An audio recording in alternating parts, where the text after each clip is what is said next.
Master Corporal Paul Franklin joined the Canadian Forces at the relatively late age of 30. He worked as a medical technician, and before long, he was in the war in Afghanistan. So January 15th, 2006, Franklin was driving an armored vehicle with Canadian diplomat Glenn Barry and 2 other soldiers on board. Suddenly, a taxi swerved into their path. A suicide bombing in Afghanistan has killed a senior Canadian diplomat. The attack killed Barry and seriously wounded the soldiers. Franklin's left leg was blown off, but another Canadian soldier saved his life by tying a tourniquet to his shattered limb, which incidentally is something that Franklin taught that soldier to do 3 days before the attack. Oh man, that's going to be freaking hard. Eventually, Franklin lost his right leg too. It was amputated after more than 20 surgeries. Franklin is now back home in Edmonton, defying doctors' predictions that he'd never walk again. And he's also adjusting to a new life with his wife and son and giving hope to other wounded soldiers. There you go, a brief look into his story, and here he is, Master Corporal Paul Franklin. How are you, man? Nice to see you. How are things? Hanging out. Things are all right? Yeah. We look back and you see, that stuff, you see the images of that day, and there's a lot to talk to you about, but that's essentially where it starts a lot. What are you thinking when you see that? Well, I think that's the point where my life transitioned. I was someone else before, and then boom, now I'm this new person. I've got these new goals, these new things that I have to do. And it's a personality thing that changes? Did you notice a change in you? Yeah, I did. It was, I was a quiet, reserved guy, just, a stay-at-home type, and now all of a sudden I'm thrust into my limelight, and it's a very strange place to be. You go back to the day when this thing happened to you, your transition day, as you said. Do you relive it time and time again, or are you good at... Every single moment of my life. Is that true? Yeah. Yeah, every single moment. Is it part of the healing process for you, or is it a negative thing at times? It's positive and negative. Like if I'm having a phantom pain where it feels like my leg's being severed off, negative. Sometimes I'll be thinking of all the things that I've done and things I've changed and helped change in the CF. And I think, what a positive influence this has been. So yeah, every moment. And then all of a sudden, I really don't have any flashbacks or any of that stuff, but I'll be thinking of something, and then just all of it from my time beforehand. There's a picture of me on top of a mountain there. And I use this in one of my speeches, and it's one of the most poignant moments of my life because it was the last time I used my legs really, really hard. We got pictures of there right there, yeah. Oh, that's even a better one. Yeah, this is when I was climbing in Banff, and I always use this as my end speech picture. And the reason is when I was at the Glenrose, I would put my laptop on my lap.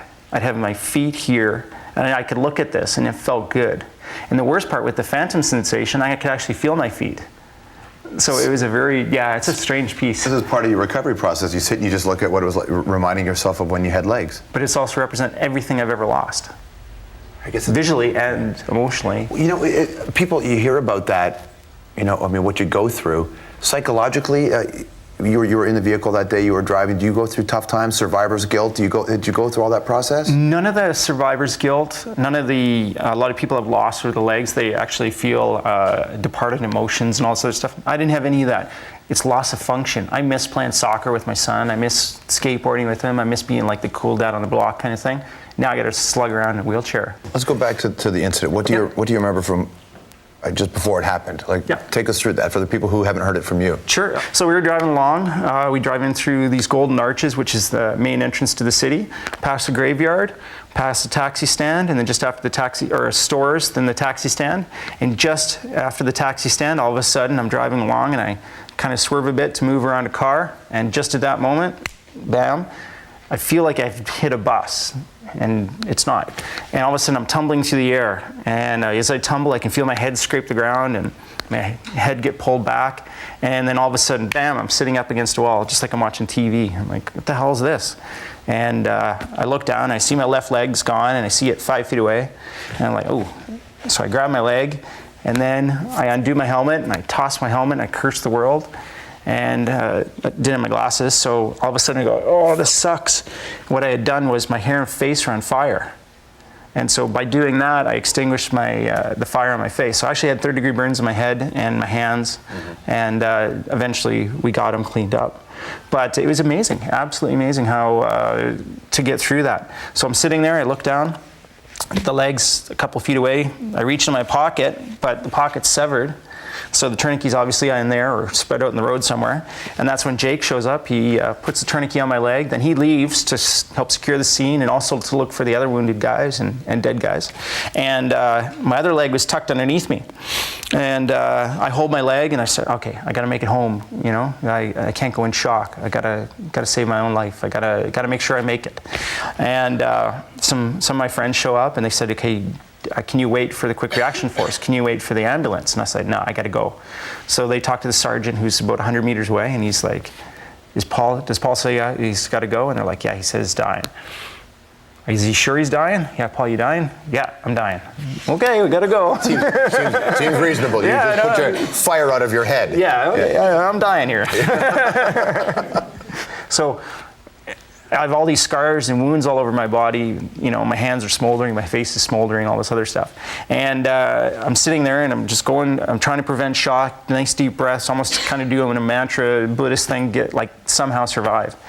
And then my buddies show up and we say, yeah, let's go. So they load me in the truck and just as they're trying to lift me, now I have a flak vest, I've got all these weapons gear on, so I'm probably weighing about 300 pounds because I was a comfy 200 before I blew up. So they try and pick me up and it's heavy. So all of a sudden, these 4 Afghans run to the truck. And so Jake sees this and he brings up his weapon, he starts running up towards them because he thinks like, what the heck's going on? They're gonna kill Paul. And what it was these Afghans wanted to help, lift me into the car and help me get in. So Jake tells 2 of them to get away, picks 2 of the big strong guys and they toss me into the car. And I hang on to the turret and then my right leg pops open and it just starts bleeding all over the inside of the car. Mike grabs it and starts squeezing the femoral artery on the right. And then I lay down on my back, I hold my left leg up and then we have both legs up with me laying on my back to control the bleeding.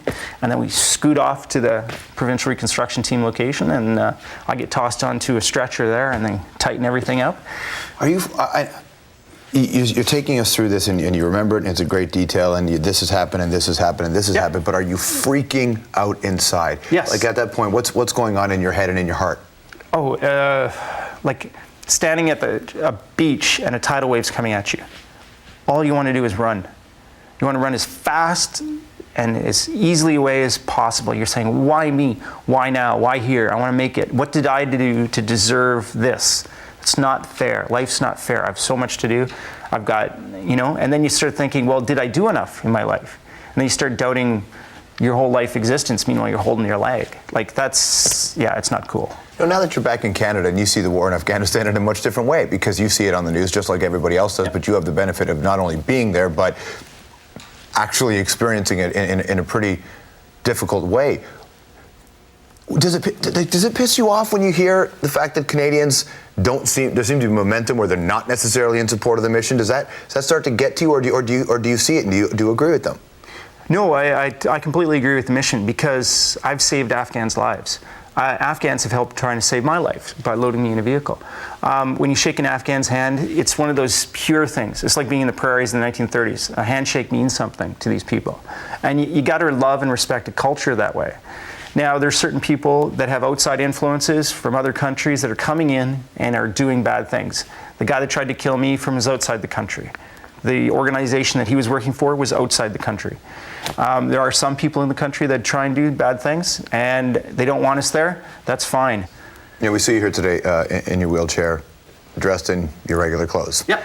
And I want to know, is there a difference in the way people react to you when they see you like this, and then they see you like this in your military gear? As soon as they see me like this, I'm a drunken guy who was in a snowmobile accident or a motorcycle accident.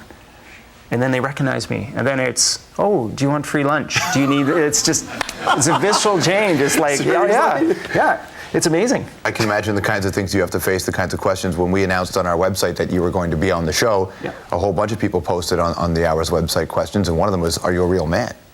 And there's the answer. Is Rick Hansen a real man for wheeling across the world? Is Terry Fox a real man for dying halfway across his journey? Steve Fonyu a real man? Well, these don't define who I am. It's in here. It's in your soul, in your head, and what you do. And if that guy has to answer the question, are you a real man? He should really ask the question, what is he doing in his life right now to make him a real man? And what is a real man? How about just be a real citizen instead? What were those first conversations like with your wife, man? Oh, brutal. Lots of tears on her part and lots of tears on mine, and we're trying to figure out who and what we are, and as a couple, and as friends too. It's a tough go. It's still ongoing. Yeah. I heard her say something that it just was brave to say, and I wondered, I'm sure you heard it first, Maria, which is 2 o'clock in the morning. If there's a knock at the door, she's the one that has to answer the door now. And that goes to the man question. Are you a man anymore? And that's where I start feeling that maybe I'm not. That at night she has to close off the house, lock up the doors, take the dog for a walk in the winter because I can't walk. So yeah, it's tough. Before we wrap, tell me about the conversation you had with Rick Hansen about your year. Well, I asked him if his first year was the best year of his life, and he said yes. And I said, and you falling out of the back of a truck and severing your spine was the best year of your life? And he said, yeah. And I said, exactly the same thing. I said, I can't believe how this year has changed. And I said, this next year coming up, it'll be just as amazing. The people you'll meet, the things you'll do, the changes you will make. Rick Hansen's raised $200 million. You know, I've set up a charity, hopefully it will help other people. And then in the Canadian Forces, we've changed policy, we've changed the lives of thousands. And the wounded soldiers themselves, we've changed their lives completely. So, yeah, can't say anything wrong about it. And this year's been good. You know? Good to see you, man. Okay. Thanks for coming in. You're welcome. Master Corporal Paul Franklin, everybody. All right, lots more to come on tonight's edition of The Hour. Please come back.